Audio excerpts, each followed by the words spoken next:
This episode of Partners Project is brought to you by lynda.com. Want to know where your favorite YouTube stars go to learn their tricks? Lynda.com has tutorials on shooting, editing, special effects, and more. Go to lynda.com/partnersproject for your free 7-day trial right now. I haven't seen this one before. You edit standing up. I do, yeah.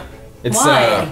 It's so nice because you actually get like it's not really that you get exercise, but it keeps you active more than when like if you sit down. Because if you sit down for long hours, like 8 hours a day, like because that's what I used to do. Like I used to be like hunched over like on my laptop, and then like my back would hurt and like my neck would hurt and all that, and because like whenever you balance that between like getting active, it's like kind of like your body is like, no, we don't want to do that. And so in a totally lit room, which most editors wouldn't do either. Yeah. I mean, I'm just like... You go against all the rules. I'm breaking all the rules. You know, you got to be changing. You got to be innovating in the game. If you're not doing that, you're doing something wrong. Wow. So, yeah. So I stand up and I do that. And then when I'm done, You just continue walking over to the kitchen. Exactly.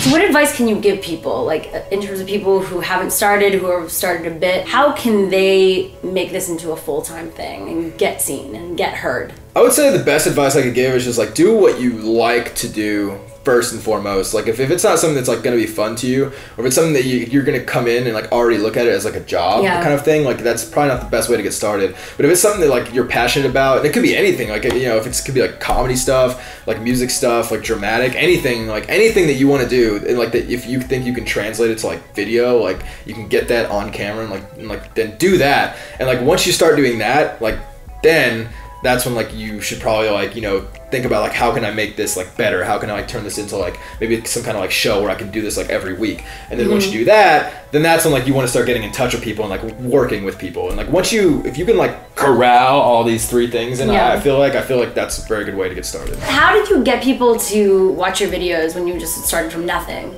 You're in Dallas, Texas. You don't really know any other YouTubers. I kind of just like, I don't know, I guess I kind of not really like studied, but like just like saw what other people were doing. Like I would watch like certain people and like see what they were doing and try to like mimic that in such a way like where it was like kind of like making it my own, and then just kind of like kept doing it, like kept like promoting. Like I would like back before like there was like captures, I would like go on and like, you know, like write comments and like all this stuff, like trying to like watch my stuff, like, you know, this annoying things you see people do these days, and I was like, you know, I did the same thing. But yeah, I mean that was pretty much it. Just like in like trying to like do the whole like, you know, like where you like talk at the end of a video, like I was doing that, and like I still do that. But like, you know, I was like, I don't know, like because I like learned a lot of stuff. Like, People directed your videos too. You're not the only director sometimes, right? Yeah, no, I'm not. I like to get other people like directing and like doing different things for me here and there. Because really, like my main passion is like just like being on camera, and like being funny. So whenever I can get like second kind of, I was gonna say like second opinions, but like different like styles of like, what I could do, I think it's always a good experiment. Yeah. Because you can like learn. Yeah, and you're shooting, I mean, I guess you performing that song in so many different locations, and you have to figure out which one is the best for each shot, right? Yeah, exactly. You're just like what makes the most sense. Sometimes it'll be hard, like you have like, you know, a liner and like you can use like a few different things, but like you want to use a shot of like me like doing like some crazy stuff, but it's like, oh, I'm also like talking about this, and like it'd probably make more sense to like, you know, put the shot in there where it's actually like showing that thing. And then what do you record on? I use like a lot of GarageBand, but the good thing is about GarageBand is like you can use like different like outside plugins with GarageBand. See, like for like autotune, like I have like the legit like autotune that T-Pain uses, like the hardcore like Antares autotune, but it works with like GarageBand. And then I have like Melodyne, which is another program. Like I can export my audio tracks, and like it's the craziest program. Like you can like double click your like vocal tracks, and it like puts them on the right like key, and you can like do all these different like weird. Yeah, well, I mean freaky. I mean that's the way it is. Yeah, I mean, and that's like that's how like all artists are though. Like there's like every artist you hear on the radio, especially someone like Kesha, is like not the best singer. Like dude, they're like clicking like crazy in Melodyne, like putting her on like, so like whenever I see that, it's like, well, I don't feel too bad. But it's also cool because you can do like pitch drops, like whenever you hear like or like so like you can do all these. What plugin is that? It's called Melodyne. Melodyne. Really there you go. Check it out. And what do you edit on? I edit on Premiere, which is, it's like a really good editing program. I used to use Final Cut, which a lot of people use, but yeah, I use Premiere. I've been using it for a while now, so I've kind of just like learned it really well as far as like just like exactly what I needed to do with it. Other things that I don't need to do with it, I don't even take the time to learn. Tell us like what kinds of mics and lenses you have. What kinds of mics and lenses? See, I have, it's like a Sterling audio mic.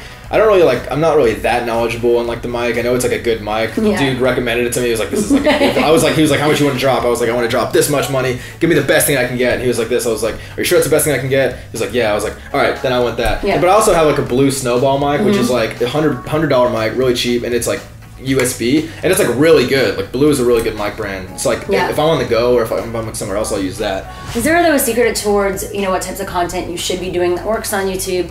Or ways to, I guess, you know, the annotations, like all those little tricks of the trade? I think the best thing that you could do to try to like really set yourself on the right path is like to go on a schedule. Because when you look at like TV, it's like you know, Scrubs or whatever you want to like say, like this airs like this time, this day, and like people know in their mind, they're trained to know when to watch it. They don't have to check like their TV cable subscription box to like learn when the show's coming. They don't like have to like randomly guess, oh, I got to go to this, like it becomes a routine, and they kind of like they make it a part of their routine. So if they know that like you're putting out like content every 2 times a week or something, they're gonna come back. If they like you, they'll come back like to watch that. And even if they don't come back around the same day, like say you have a video comes out every Sunday, they'll maybe think Tuesday, oh, he's got a video out Sunday, she's got a video out Sunday, let me go like watch that, and then they'll watch it, and they'll just like know. So it's like if you have like 3 things that come out a week, they miss all 3 that week, they'll go back and watch all 3 because they know that you had 3 coming. We'd like to thank our sponsor, Lynda.com. Do you want to learn how to be a YouTube pro? Well, go to Lynda.com/partnersproject for your free 7-day trial right now and learn from the best. See you soon.